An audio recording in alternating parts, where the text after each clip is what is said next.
ঢোলকপুর গ্রামে রামু বাস করত। আর রামু ছিল খুবই গরিব।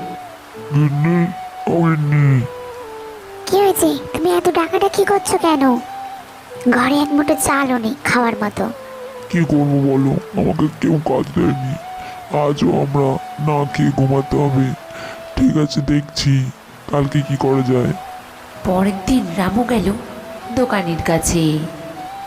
যেতে মত্তন দোকানি তাকে বলে, আজকের পর থেকে তুমি আমার দোকানে আসবে না, আমি তোমাকে বাকিতে কোনো রকম মাল দিতে পারবো না।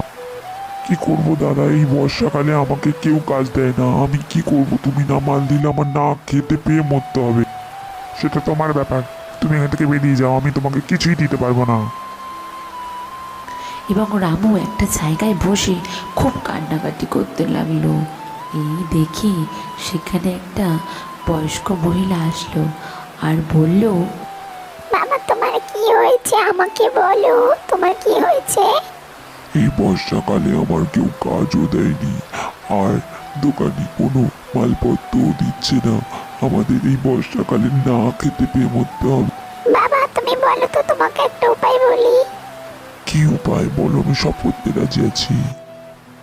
আমি গাড়ি অ্যাক্সিডেন্টে মারা গেছি, আর আমার একটা ছোট বাচ্চা আছে। আমার বাড়ি ঘর টাকা পয়সা সব আছে। তুমি যদি বাচ্চার দায়িত্ব নাও তাহলে আমি সব কিছু তোমাদেরকেই দিয়ে দেবো। আমরা দায়িত্ব নিতে রাজি আছি।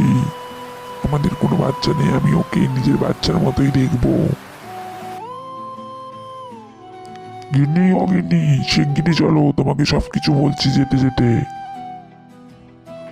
আজকের থেকে আমরা এখানে থাকবো, এটা আমাদের বাড়ি। চলো ভিতরে চলো। এটা আমাদের বাচ্চা? আয় বাবা, কাছে আয় বাবা, আমি তোর মা, তুই কাছে আয়। তুমি আমার মা? এতদিন কোথায় ছিলে মা আমাকে ফেলে? তোমরা আমার বাচ্চাটাকে দেখো, আমি চললাম। বউ বাচ্চা নিয়ে রামু সুখে বাস করতে লাগলো।